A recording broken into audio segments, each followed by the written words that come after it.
Bienvenidos a esta nueva exploración. Hoy tenemos sobre la mesa un caso judicial argentino que, parece tratar un tema común, una cuota alimentaria, Sí, algo bastante habitual. pero que nos lleva rápido a un terreno muy, muy actual. Los desafíos al usar las plataformas digitales de la justicia. Vamos a meternos de lleno en un fallo de la Cámara Civil de San Juan. Exactamente. Es una decisión ya de hace un tiempo, del 24 de octubre de 2022, de la Sala Tercera de la Cámara Civil de allá, de San Juan. La causa es VAM-IMGG-Incidente de aumento de cuota alimentaria, recurso de queja. Eso mismo. Y el foco, como decís, está en el recurso de queja. Un mecanismo procesal bien específico, y cómo se cruza con un error usando la mesa de entradas virtual, la famosa MEB. Bueno, nuestra idea hoy es entender por qué la Cámara rechazó ese recurso. Queremos ver la lógica del fallo, sobre todo porque uno de los argumentos fue un error humano usando esta plataforma digital. Dale, arranquemos a ver qué pasó. ¿Cómo empezó todo esto? Bueno, mira, todo arranca, como decías, en un juicio por aumento de cuota. Ajá. El abogado de una de las partes se topa con que el juez de primera instancia, del primer juzgado de familia, le rechaza de plano una apelación. De plano. ¿Qué significa eso exactamente? Es el rechazo in limine. Quiere decir que el juez ni siquiera miró el fondo de la apelación. Dijo no va, de entrada, porque consideró que no cumplía los requisitos básicos para seguir adelante. Ah, claro. Y por eso el abogado va a la Cámara. Exacto. Ese rechazo directo es lo que abre la puerta para el recurso de queja ante la Cámara. Busca que el Tribunal Superior revise si el juez de abajo hizo bien en no dejarlo apelar. Y el argumento del abogado para la queja fue, curioso, ¿no? ¿Reconoció un error? Sí, fue bastante sincero en eso. Dijo, mire, yo contesté la demanda de aumento de cuota a tiempo usando la MEB, pero, Pero se equivocó de ventanilla virtual, digamos. tal cual, admitió que mandó el escrito electrónico a otro juzgado. ¿A cuál? En lugar de mandarlo al juzgado primero de familia, que era donde estaba la causa, lo envió al juzgado primero de la niñez, adolescencia y familia. Nombres parecidos. Un error fácil de cometer, quizá. Puede ser, pero juzgados distintos al fin y al cabo. Y el sistema lo mandó a donde el abogado le indicó. Y en la queja, el abogado dijo que capaz el error no era excusable en sentido estricto. Pero intentó justificarlo. Dijo que estas cosas pasaban con la MEF, sobre todo al principio. Que otros juzgados a veces eran más flexibles y el escrito llegaba a tiempo, aunque fuera la oficina incorrecta. Claro, como diciendo, no sean tan cuadrados. Calificó la decisión del juez de exceso de ritual manifiesto. Exacto. Un formalismo exagerado, según él. Y le pidió a la Cámara que interviniera, que tuviera por contestada la demanda igual, a pesar del error. Bien, ahí entra la Cámara a analizar la queja. ¿Qué fue lo primero que miraron? Lo primero, lo formal, siempre. Chequear si la queja cumplía los requisitos básicos para ser tratada. Plazo, copias, todo eso que piden los artículos 266 y 267 del Código Procesal de San Juan. ¿Y cumplía? Sí, en lo formal la Cámara dijo que estaba bien presentada. Así que pasaron a ver el fondo. Tenía razón el abogado en quejarse. Estuvo mal denegada la apelación original. ¿Y fueron directo al tema del error en la MB ahí? No, todavía no. Primero se enfocaron en qué es y para qué sirve un recurso de queja. Citaron a Lino Palacio, un clásico. ¿Y qué recordaron? Que la queja no es para volver a discutir el caso, ni para repetir los argumentos de la apelación que te rechazaron. El único objetivo de la queja es atacar la decisión del juez que te dijo no a la apelación. Hay que demostrarle a la Cámara por qué esa negativa estuvo mal. Entiendo. La queja tiene que criticar el rechazo de la apelación, no el problema de fondo. Exactamente. Y ahí la Cámara encontró el primer problema gordo en el escrito del abogado. ¿Qué problema? Que el abogado, según la Cámara, se pasó casi toda la queja explicando por qué se equivocó con la EMBE, pidiendo disculpas por el error, justificándose, Ajá. pero no atacó los fundamentos del juez de primera instancia para rechazar la apelación, in limine. No explicó por qué la apelación sí era admisible.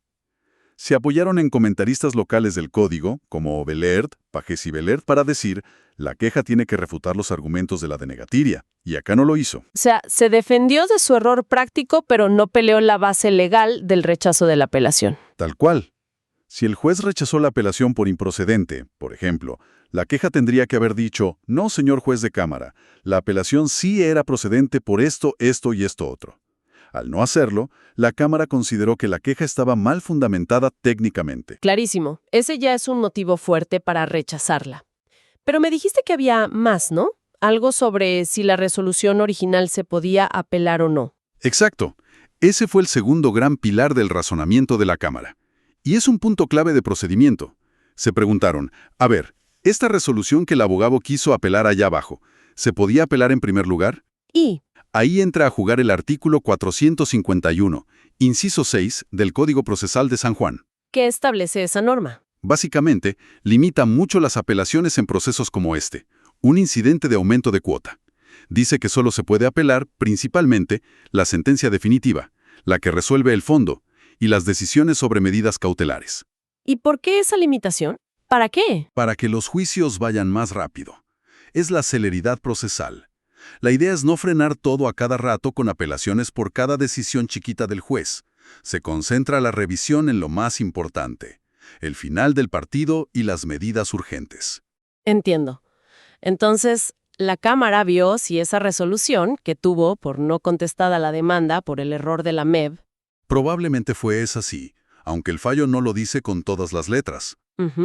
si esa resolución entraba en las categorías apelables del 451, inciso 6. Correcto. Y la Cámara dijo que no era ni sentencia definitiva ni medida cautelar.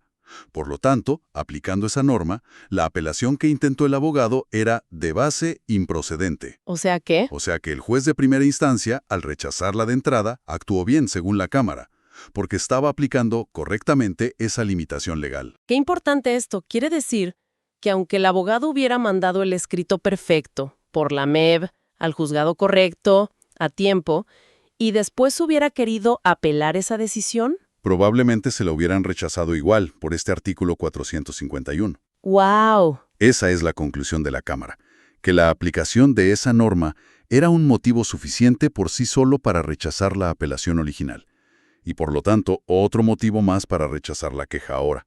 Este punto sobre la inapelabilidad fue central en la decisión.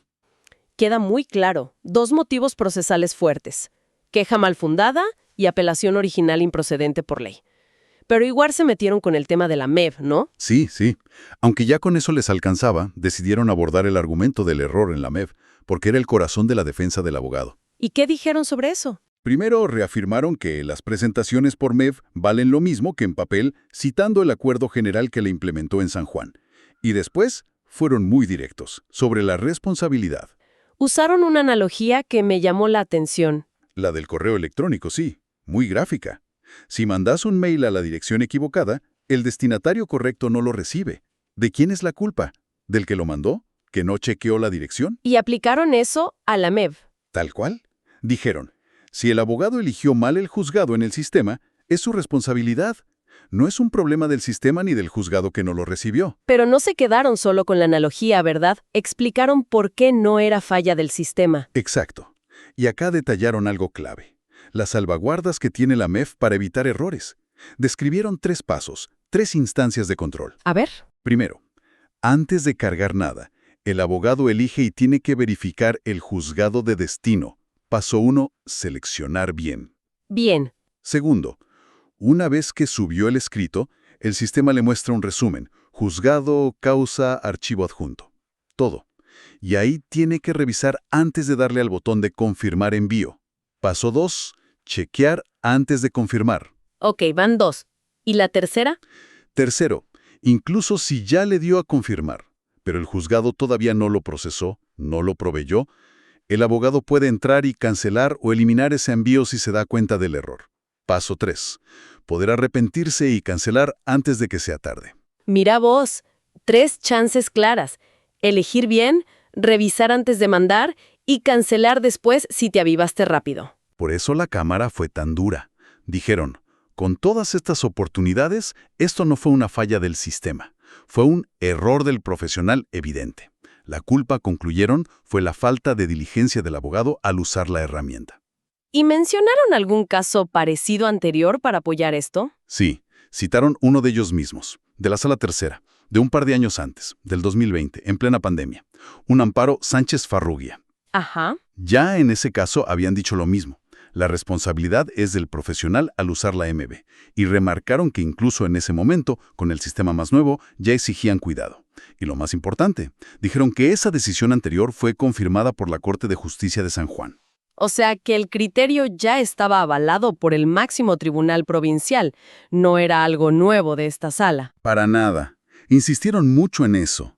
Es parte del trabajo del abogado controlar el envío, ver que se lea bien el archivo, seguir el expediente, y todo dentro de los plazos, que son fatales, perentorios. Si se te pasa el plazo, perdiste. Hicieron otra comparación más, creo, con las compras online. Sí, para reforzar lo de la instancia de revisión, como cuando compras algo por internet o haces una transferencia y te preguntan, ¿estás seguro? Querían mostrar que ese doble chequeo es común y necesario en lo digital. Y con todo eso, la conclusión fue: Categórica. Las supuestas fallas del sistema de la MEF no existen y calificaron el error del abogado como inexcusable. Una palabra fuerte en derecho. queda clarísima la postura. ¿Quiénes firmaron esta decisión tan contundente? El voto principal con todo este desarrollo fue del doctor Juan Carlos Noguera Ramos y adhirió el doctor Sergio Orlando Rodríguez. Fue unánime. Bueno, recasemos todo el camino. Para cerrar la idea, ¿cuál fue la decisión final y por qué, en resumen? La decisión final. Rechazaron el recurso de queja. Los motivos principales fueron 3, como vimos. 1. La queja estaba mal fundada. No atacaba el rechazo de la apelación, sino que justificaba el error. 2. La resolución original que quiso apelar probablemente no era apelable según la ley procesal, el artículo 451, para agilizar el juicio. Y 3. El error con la MEV fue considerado inexcusable, culpa del abogado por falta de diligencia, ya que el sistema daba chances para evitarlo o corregirlo. Entonces, ¿qué nos deja este caso? ¿Qué podemos sacar en limpio más allá de esta historia puntual? Mira, nos deja varias cosas claras sobre cómo se ejerce el derecho hoy. Primero, que la justicia digital no significa menos reglas. La rigurosidad procesal, los plazos, siguen siendo clave. Segundo, la importancia de usar bien cada herramienta legal. La queja es para una cosa específica, hay que fundamentarla para eso. Y tercero, y creo que esto resuena mucho en la práctica, la responsabilidad del abogado al usar tecnología. La Cámara fue lapidaria. Tenés que saber usar la MEV, tenés que controlar, tenés que verificar. Es tu carga. Se ve esa tensión, ¿no? Entre las reglas necesarias para ordenar el proceso y los errores humanos que siempre pasan. El abogado dice mucho formalismo, la Cámara dice error inexcusable. Tal cual, y lo que queda flotando es que hoy, ser abogado implica sí o sí ser competente digitalmente, ser súper meticuloso, estar encima de los plazos. La tecnología ayuda, pero también exige más atención, parece. La responsabilidad no desaparece, se transforma. Y nos deja pensando, si la Cámara dice que hay 3 instancias de control tan claras en la MEV, ¿habrá alguna situación donde un error así sí pueda ser excusable? No sé, una falla del sistema demostrada, algo muy raro. Es una buena pregunta. O quizás esta búsqueda de eficiencia, de rapidez que trae lo digital hace que haya menos paciencia con los errores humanos. Incluso esos que antes capaz se arreglaban yendo a la mesa de entradas física y hablando. Es interesante pensar en ese equilibrio, ¿no? Entre tecnología, procedimiento y, bueno, la justicia del caso concreto.